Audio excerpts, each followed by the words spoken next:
first they came for the socialists. And I did not speak out because I was not a socialist. Then they came for the trade unionists. And I did not speak out because I was not a trade unionist. Then they came for the Jews. And I did not speak out because I was not a Jew. Then they came for me. And there was no one left to speak for me.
Is playing music a form of resistance? Is playing music a form of resistance?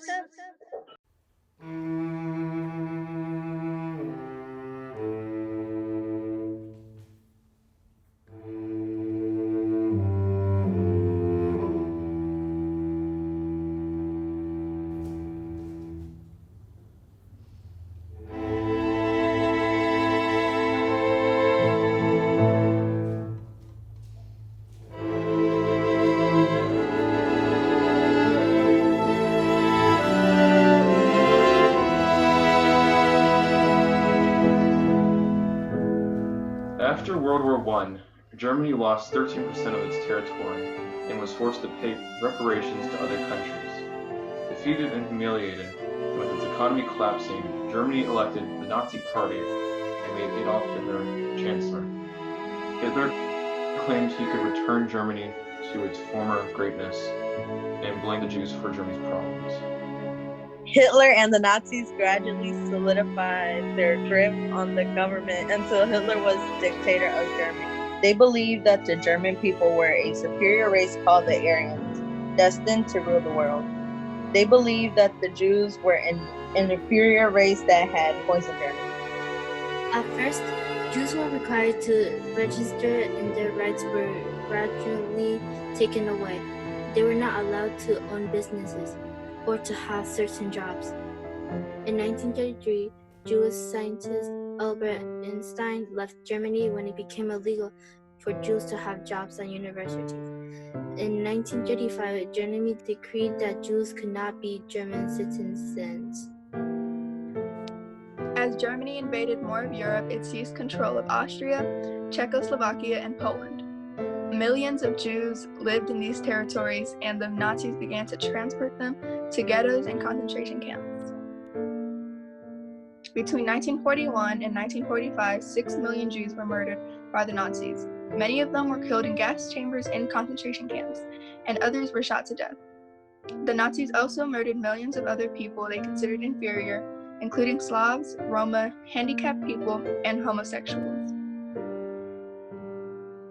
There were some Jews that had international reputations and were too famous and successful for the Nazis to kill. In 1941, the Nazis started sending some Jews to special concentration camps in Czechoslovakia called Terezín. Between 1941 and 1945, 141,000 Jews were sent to Terezín, including artists, musicians, scientists, and academics. Conditions in the camp were dismal. Prisoners worked 12 hours a day at hard labor and had very little to eat and no medical care. Epidemics of scarlet fever, typhoid, diphtheria, and polio were common. Still, prisoners somehow found ways to make art. Pianists gave recitals on pianos that were missing keys. Artists used whatever material they could find to build sets for theatrical performances. A young Czech conductor named Rafael Schächter started a choir for the prisoners, rehearsing in a basement. Schächter brought with him a single copy of the sheet music to Verdi's Requiem, a monumental piece for large orchestra, choir, and soloists. It lasts about 90 minutes. With only one copy of the music, Schächter helped each musician to memorize the entire piece.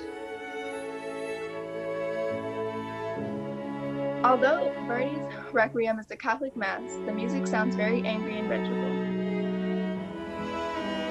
The work's message about divine retribution resonated with the prisoners. They used music as an act of defiance.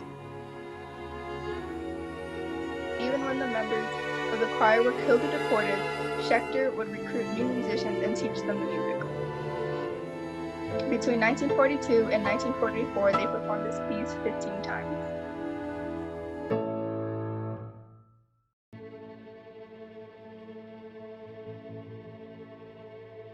How did the Holocaust happen? How did ordinary Germans allow the Nazis to take power? Why did they do nothing when their neighbors lost their rights? When their neighbors were dehumanized. And deported? And murdered. How could German soldiers have committed these actions? What do these atrocities tell us about human nature? Could this happen again? These are difficult questions, and there are no simple answers.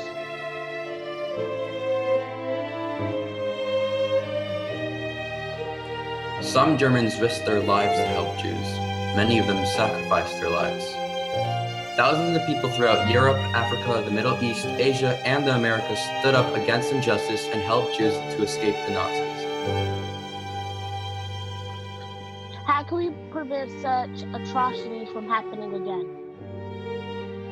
Jewish writer Elie Wiesel survived the Auschwitz concentration camp. He wrote, "I swore never to be silent, whenever and wherever human beings endure suffering and humiliation.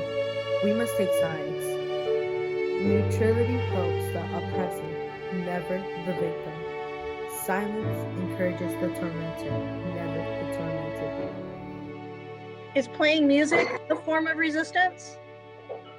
Yes, Yes, because it's the way that they were keeping their humanity.